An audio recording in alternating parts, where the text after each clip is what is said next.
భారతదేశం ఏం చేయలేదని మీరు అనుకుంటారు. కార్గిల్ యుద్ధం జరిగినప్పుడు కానీ అంతకుముందు యుద్ధం జరిగినప్పుడు కానీ ఎప్పుడు కూడా భారతదేశం ఓడిపోయిన దాఖలాలు లేవు. ఇప్పుడు కూడా భారతదేశం ఓడిపోయే ప్రసక్తే లేదు. మీరు ఈ నిన్నటికే తోక ముడిచిందని మేము అనుకుంటున్నాం పాకిస్తాన్. ఎందుకంటే నిన్న ఒక్క రోజే 16,000 కోట్ల రూపాయలు నష్టం వాటిల్లింది వాళ్ళకు. మన మీద చేసిన దాడికి మన వాళ్ళ మిసైల్ ఎప్పుడో మధ్యలోనే కరిగిపోయినాయి. వాటికే 16,000 కోట్ల అప్పయిందని ఎడుతున్నారు ఇప్పటికే వాళ్ళు. 1995లో కార్గిల్ యుద్ధం జరిగినప్పుడు కూడా వాజ్పేయి గారు ఒకటే మాట అన్నారు, మాటికి మీ మీద అణ్వాయుధాలు అని మీరు అంటారు కదా, అణ్వాయుధం మా మీద ఒక అణ్వాయుధం ప్రయోగిస్తే మీరు తెల్లారి వరకు మీరు సూర్యోదయం మీద మీ పాకిస్తాన్ అని మాట్లాడారు వాజ్పేయి గారు. అది ఇప్పుడు మోడీ గారు కూడా అదే పంతాలో పోతారు కాబట్టి భారత ప్రజలు సుఖంగా నిద్రపోగలుగుతున్నాం మేమంతా. సో పాకిస్తాన్ ఇట్లే కవింపు చర్యలు చేపడితే నిజంగా వాజ్పేయి అన్నట్టుగా సూర్యోదయం చూడకుండా చేసే అవకాశాలు కనబడుతున్నాయి. అదే ప్రమాదం ఉంది వాళ్ళకి అర్థమైతే లేదు. మన ఒక్క దేశంగా దాదాపుగా అన్ని దేశాలు భారత వైపే ఉన్నాయి. ఇప్పుడు ఏమున్నా చైనా కూడా ఒకటి గోడ నిలబడి చూస్తుంది. చైనా నేను ఇటా అటా అన్న సందిగ్ధంలో ఉంది. చైనా కూడా భారత వైపే మరుతుందని మేమంతా అనుకుంటున్నాం. నిన్న పంపించిన బాంబులు కూడా చైనా అవి చైనా ఎట్లుంటే మనకు తెలుసు, పటాకాలు ఎట్లుంటే అవి కూడా గట్ల తుస్తుమన్నాయి, మధ్యలో వెళ్ళిపోయినాయి.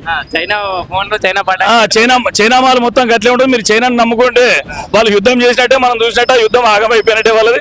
వాళ్ళ ప్రభుత్వం దాదాపుగా చేతులు ముడిచింది. ప్రధానమంత్రి కనబడకుండా పోయింది. ఇప్పుడు వాళ్ళకు ఏమున్నా ఆర్మీ నడిపిస్తుంది. ఆర్మీ కూడా 2-3 రోజులు తోక ముడిచేటట్టే ఉంది. అంటే వాళ్ళకి యుద్ధం కొనసాగించే అవకాశం ఏమాత్రం కనబడలేదు. యుద్ధం చేసే ప్రసక్తి లేదు. భారతదేశము మన భారత ప్రభుత్వం ఓన్లీ ఇది ఆరంభం మాత్రమే అని చెప్పింది.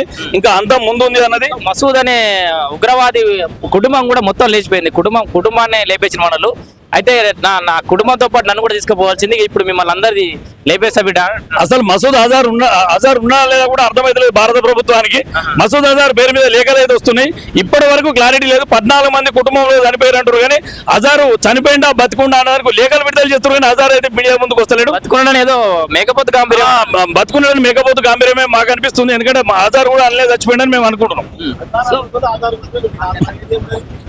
సో మొత్తంగా అంటే ఈ 130 కోట్ల మందికి పైగా ఈ ప్రజలంతా బార్డర్ పోయి యుద్ధం చేయడానికి కూడా సిద్ధంగా ఉన్నారు. అందరూ రైతాంగంతో సహా ప్రతి ఒక్కరు యుద్ధానికి ఇయ్యాల. వ్యవసాయ పొలాల్లో పని చేసుకుంటూ కూడా యుద్ధం గురించి మాట్లాడుకునే పరిస్థితికి వచ్చిందంటే మన భారత